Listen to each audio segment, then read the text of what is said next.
వీడియోలో రవ్వ కేసరి ఎలా చేయాలో నేర్చుకుందామా? హాయ్ నమస్తే పీపుల్, వనకం ఎల్లరికీ నమస్కార. ఎలా ఉన్నారు అందరూ? నేనైతే సూపర్ గా ఉన్నానండి. మీరు ఎలా ఉన్నారు ఏంటంటే కింద కమెంట్ బాక్స్ లో కమెంట్ చేయండి. Welcome back to my channel, it's Akki's life style. ఈ రోజు మన ఎపిసోడ్ లో మనం టెంపుల్ స్టైల్లో కేసరి ఎలా చేయాలో నేర్చుకుందామా? ఇంకెందుకు ఆలస్యం, కావాల్సిన ఇంగ్రీడియంట్స్ చేసే ప్రాసెస్ చూసేయండి. Let's get started. కావాల్సిన ఇంగ్రీడియంట్స్ డ్రై ఫ్రూట్స్, మీకు నచ్చిన డ్రై ఫ్రూట్స్ తీసుకోండి. మీరు 4 ఇలాచి తీసుకున్నా, నేను ఇక్కడ 2 టేబుల్ స్పూన్స్ ఆఫ్ నెయ్యి తీసుకున్నా, ఒక కప్ ఆఫ్ రవ్వ తీసుకోండి, ఒక కప్ ఆఫ్ చక్కెర తీసుకోండి, 3 కప్స్ ఆఫ్ వాటర్ తీసుకోవాలి. బట్ నేను ఇక్కడ ఒక కప్ ఆఫ్ వాటర్ చూపించాను మీకు. స్టవ్ పైన బాండి పెట్టేసుకోండి, బాండీలో నెయ్యి వేసుకోండి. నెయ్యి నేను వీడియోలో చూపిస్తున్న విధంగా మంచిగా కరిగిన తర్వాతకి అందులోకి డ్రై ఫ్రూట్స్ యాడ్ చేసుకోండి. మీకు నచ్చిన డ్రై ఫ్రూట్స్ మీరు యాడ్ చేసుకోండి. ఇంకా ఎక్కువ డ్రై ఫ్రూట్స్ కావాలంటే ఇంకా ఎక్కువగా కూడా యాడ్ చేసుకోవచ్చు డ్రై ఫ్రూట్స్. నేను ఇక్కడ నార్మల్గా యాడ్ చేసుకున్నాను అనమాట. డ్రై ఫ్రూట్స్ మంచిగా ఫ్రై అవ్వనియండి, అటు ఇటు ఫ్లిప్ చేసుకుంటూ ఫ్రై అవ్వనివ్వండి. ఎక్కువ గోల్డెన్ కలర్ చేంజ్ అయ్యేంత వరకు ఫ్రై చేసుకోకండి డ్రై ఫ్రూట్స్ని. నార్మల్గా నేను వీడియోలో చూపిస్తున్న విధంగా ఫ్రై అవ్వగానే పక్కకు తీసి పెట్టేసుకోండి. అండ్ అదే బాండీలో అదే నెయ్యిలో రవ్వ వేసేస్తున్నా అనమాట. ఆల్రెడీ నెయ్యి వేడివేడిగా ఉంది కాబట్టి రవ్వ వేయగానే ఉండలు కట్టేస్తుంది. నేను వీడియోలో చూపిస్తున్న విధంగా స్మాష్ చేసుకొని మంచిగా ఫ్రై చేసుకోండి రవ్వని. రవ్వ అంతా విడిపోవాలన్నమాట. నేను వీడియోలో చూపిస్తున్న విధంగా మంచిగా విడిపోయి మంచిగా ఫ్రై అయిన తర్వాత డ్రై ఫ్రై అవ్వాలన్నమాట. డ్రై ఫ్రై అయిన తర్వాతకి గోల్డెనిష్ కలర్లో చేంజ్ అవుతుంది. కొంచెం అంటే డార్క్ గోల్డెనిష్ కలర్లో చేంజ్ అయ్యే వరకు పెట్టుకోకండి, చేదుగా అనిపిస్తుంది.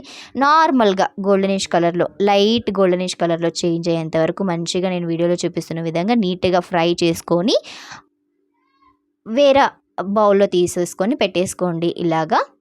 సో అదే బాండీలో 3 కప్స్ ఆఫ్ వాటర్ వేస్తున్నా అనమాట. ఒక కప్ ఆఫ్ రవ్వకి 3 కప్స్ ఆఫ్ వాటర్. ఇది పర్ఫెక్ట్ మెజర్మెంట్ అనమాట. ఇలా వేసుకోవడం వల్ల 3 కప్స్ వేసుకోవడం వల్ల మంచిగా వస్తుంది, జారుగా వస్తుంది అనమాట కేసరి. సో ఇక్కడ మంచిగా నేను వాటర్ని బాయిల్ అవ్వడానికి పెట్టేసా. వాటర్ మంచిగా ఈ విధంగా బాయిల్ అవ్వాలన్నమాట. ఇలా మంచిగా బాయిల్ అయిన తర్వాతకి రవ్వ వేసుకోండి. రవ్వ వేస్తున్నప్పుడు కలుపుతూ రవ్వ వేసుకోవాలన్నమాట. ఇలా కలుపుతూ రవ్వ వేసుకోవడం వల్ల ఉండలు కట్టే ఛాన్సెస్ చాలా తక్కువగా ఉన్నాయి. ఉండలు కట్టవు కూడా, ఎందుకంటే మనము 3 క్వాంటిటీ ఆఫ్ వాటర్ తీసుకున్నాం కాబట్టి ఉండలు కట్టవు. మంచిగా జారుగా వచ్చేస్తుంది అనమాట ఇలా రవ్వ. అలా మంచిగా జారుగా ఒక 5 మినిట్స్ మంచిగా ఉడికిన తర్వాతకి వాటర్ క్వాంటిటీ అంతా పోయి దగ్గరికి అయిన తర్వాతకి నేను ఇక్కడ కలర్ యాడ్ చేసా. కలర్ అనేది టోటల్గా ఆప్షనల్. మీరు యాడ్ చేసుకుంటామంటే కలర్ యాడ్ చేసుకోవచ్చు, వద్దు అనుకుంటే మీరు కలర్ని స్కిప్ కూడా చేయొచ్చు. ఇట్స్ టోటల్లీ అండ్ ఆప్షనల్ అనమాట. సో మంచిగా ఇలా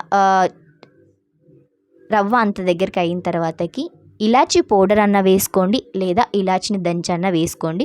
అలా వేసుకున్న తర్వాత ఇక్కడ నేను షుగర్ యాడ్ చేసేసుకుంటున్నాను అనమాట. సో షుగర్ యాడ్ చేసుకున్న తర్వాతకి అటు ఇటు మంచిగా షుగర్ అంతా కరిగిపోయేటట్టు మిక్స్ చేసుకోవాలన్నమాట. ఇక్కడ ఏంటంటే నేను షుగర్ మైల్డ్గా యూజ్ చేశాను. 1 కప్ ఆఫ్ రవ్వకి 1 cup of sugar, 3 cups of water అనేది పర్ఫెక్ట్ మెజర్మెంట్స్. మైల్డ్గా ఉండాలి షుగర్ అంటే ఇలా తీసుకోండి. లేదు మాకు స్వీట్ చాలా ఇష్టం, మా ఇంట్లో స్వీట్ మంచిగా తింటారు అంటే 1 కప్ ఆఫ్ రవ్వకి 1.5 కప్ ఆఫ్ షుగర్ తీసుకుంటే ఏంటంటే కొంచెం ఎక్కువ స్వీట్గా ఉంటుంది. నేను ఇక్కడ ఏంటంటే మైల్డ్గా చేసుకున్నా, అంత ఎక్కువగా స్వీట్ కాకుండా మైల్డ్ స్వీట్తో రవ్వ చేసుకున్నా అనమాట. ఈ కేసరిలో అంతా షుగర్ కరిగిపోయిన తర్వాతకి డ్రై ఫ్రూట్స్ వేసి మంచిగా కలుపుకోండి. పైనుంచి నెయ్యి యాడ్ చేసుకుంటామంటే కూడా యాడ్ చేసుకోవచ్చు. ఆల్రెడీ నెయ్యిలో ఫ్రై చేసాం కాబట్టి రవ్వ కేసరి అంతా ఏమంటారు ఆ నెయ్యి టేస్ట్ వస్తుంది తినేటప్పుడు. ఈ విధంగా చేసుకోండి. ట్రస్ట్ మీ, చాలా అంటే చాలా యమ్మీగా ఉంటుంది. టేస్ట్ జారుగా వస్తుంది, టెంపుల్ స్టైల్లో అన్నమాట ఈ రవ్వ కేసరి. ఇలా చేసుకుంటే ఏంటంటే లాంగ్ టైం వరకు ఇలా జారుగా ఉంటుంది అనమాట. మీరు కూడా మీ ఇంట్లో ట్రై చేయండి. ట్రై చేసి ఎలా వచ్చింది ఏంటనేది కమెంట్ బాక్స్లో కమెంట్ చేసి చెప్పేయండి. ఓకేనా? పక్కగా ట్రై చేయండి.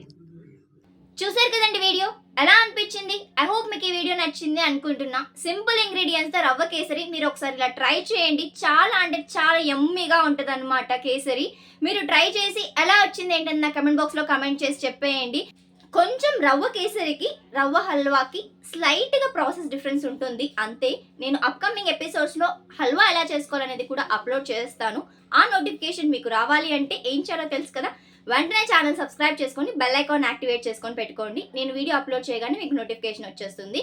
ఐ హోప్ మీకు ఈ వీడియో నచ్చింది అనుకుంటున్నా. మీకు కనుక ఈ వీడియో కనుక నచ్చినట్టయితే తప్పకుండా లైక్ చేయండి, షేర్ చేయండి and subscribe to my channel. Don't forget to activate your bell icon guys. Bell icon activate చేసుకోవడం వల్ల నేను వీడియో ఇలా అప్లోడ్ చేయగానే మీకు నోటిఫికేషన్ అలా వచ్చేస్తుంది. That's it for this video. Let's meet in another video and then keep smiling. This is your Saki signing off for the day. Bye bye.